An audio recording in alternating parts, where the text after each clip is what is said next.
बीबी माहम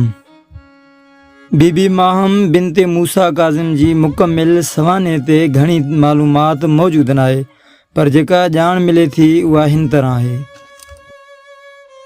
बीबी माहम इमाम मूसा काज़िम अलैहिस्सलाम जी न्याणियुनि मां हिकु हुयूं।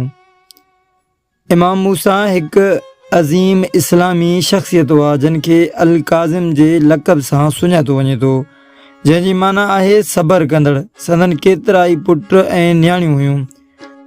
तारीख़ी हवालनि मूजिबि इमाम मूसा काज़िम जूं 37 खां 60 ताईं औलादूं हुयूं, जिन मां 18 खां 22 पुट ऐं 19 खां 37 ताईं न्याणियूं हुयूं। संदन सभ खां वधीक मशहूर न्याणी बीबी फातिमा मासूमा आहिनि, जंहिंजो रोज़ो ईरान जे कम शहर में आहे। बीबी माहम जे हवाले सां इहा ॻाल्हि ख़ासि तौर ते सिंध में मशहूर आहे त हू पंहिंजे वालिद इमाम मूसा काज़िम जे दौर में इराक़ खां सिंध ॾांहुं हिजरत करे आई हुई।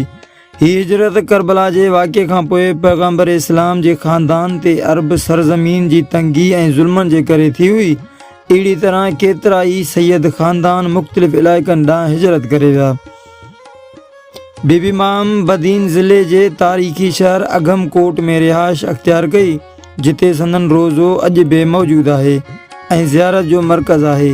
सिंध में खेनि मासूमा सिंध जे नाले सां बि यादि कयो वञे थो। बीबी माहम जी सिंध में अचण सां सिंध में इस्लाम जी तालीमात ऐं अहल बैत जी मुहबत वधीक पकड़ी। संदन ऐं ॿियनि अहल बैत जे फ़र्दनि जी सिंध में मौजूदगी सिंध जे इस्लामी तारीख़ जो अहम हिसो आहे। हिननि अज़ीम हस्तियुनि जे सिंध में अचण सबबि हिते मज़हबी ऐं रूहानी तालीमात जो पखेड़ थियो।